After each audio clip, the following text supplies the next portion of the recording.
Thank you, Dr. Ward.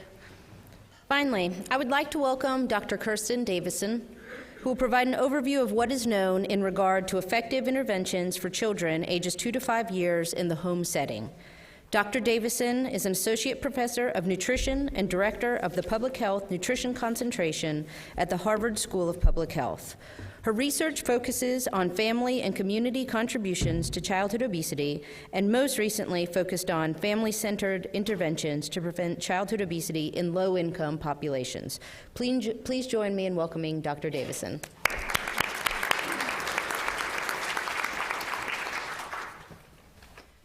Thank you. It's a pleasure to be here. I'm hopefully going to be able to get through my talk relatively quickly because we've actually very much in agreement in terms of the things that we are encouraging.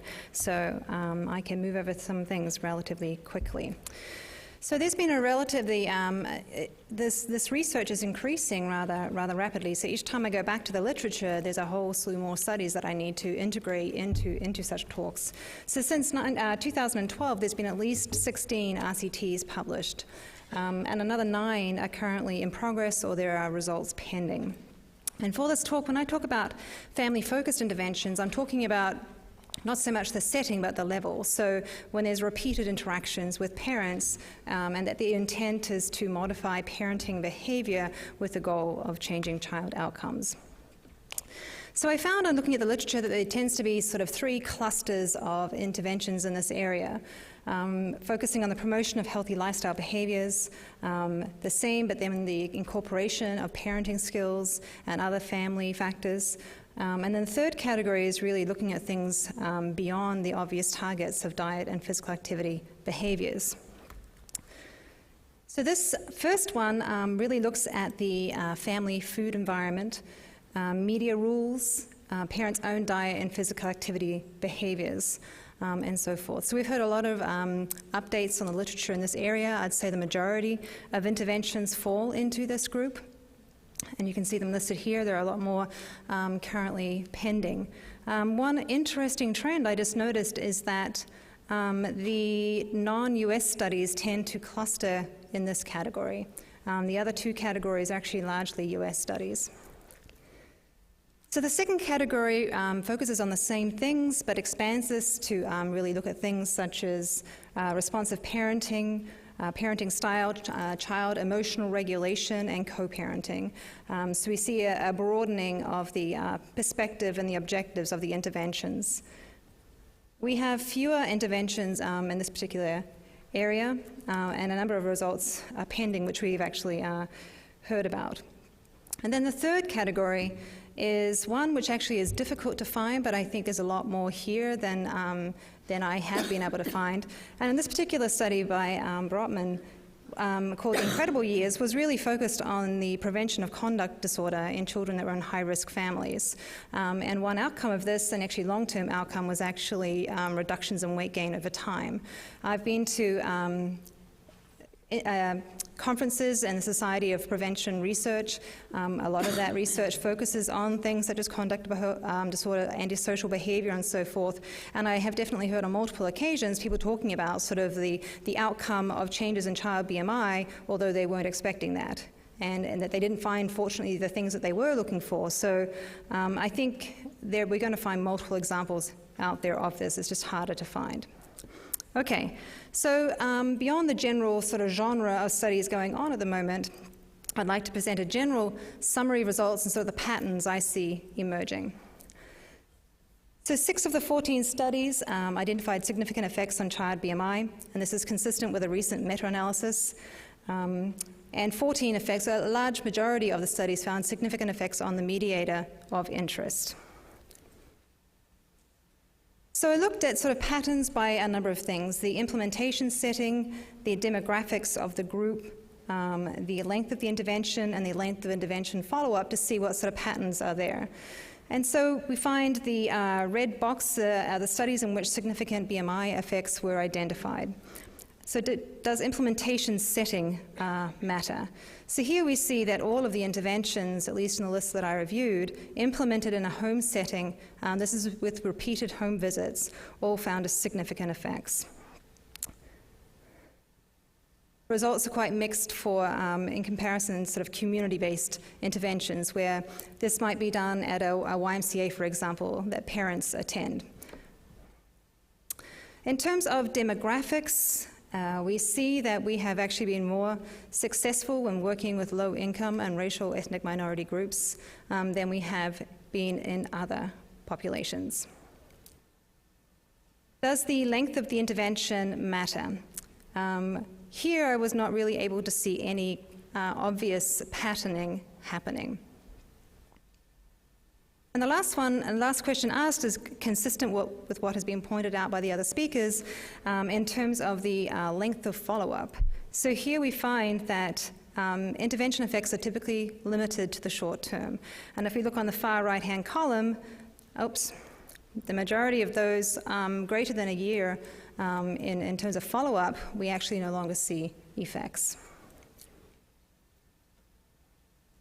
So successes, gaps, and opportunities.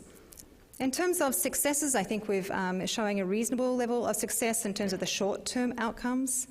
Family interventions that are implemented in a home setting seem to have a higher level of success, and we seem to be most successful when working with disadvantaged populations. In terms of the gaps, so there's plenty of gaps, which means there's plenty of additional opportunities in the future, is that effects are not sustained. And then I think sustainable family interventions are really very crucial. Most programs focus on a specific cluster of behaviors and tend to be quite narrowly focused in general on diet and physical activity behaviors.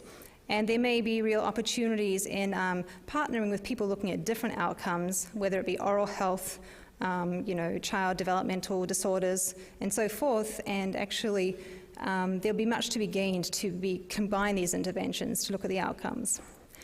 Currently, I think we are working, it's my personal opinion, with very highly select samples, and this is through the methods that we're using, in particular the method of active participant recruitment and active consenting, which means that people have to self-select themselves by default into the intervention.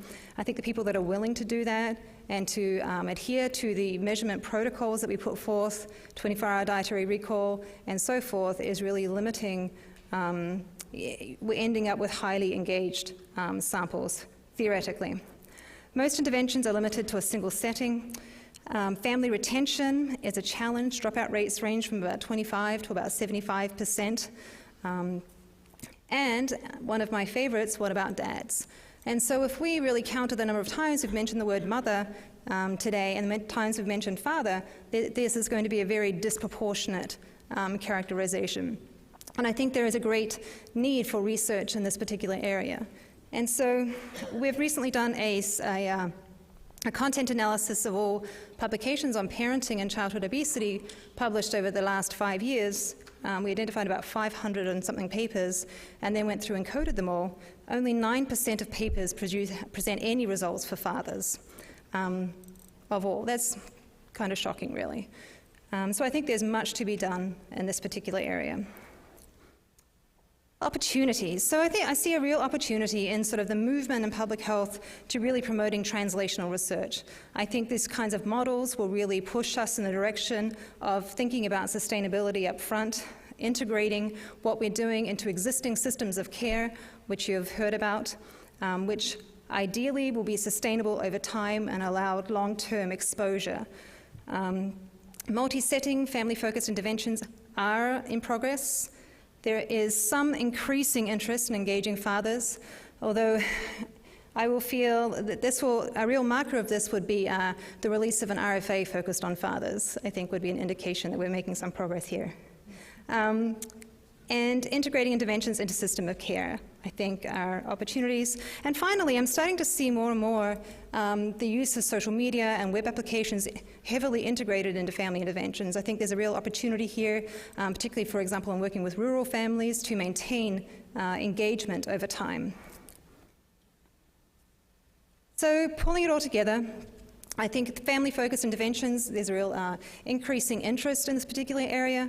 I think the results are a little mixed. Overall, we have evidence of short-term effects, but we're really lacking longer-term maintained effects, as we saw in the other settings, the other levels. Most effects have generally been observed in home settings, when they're implemented in the home setting and when focused on low-income and ethnic racial minority groups. And in terms of future research, I think we really need to focus on planning for sustainability up front, integrating what we do into existing systems of care, integrating media to a greater extent into what we're doing, and focusing on fathers as well as mothers. Thank you very much.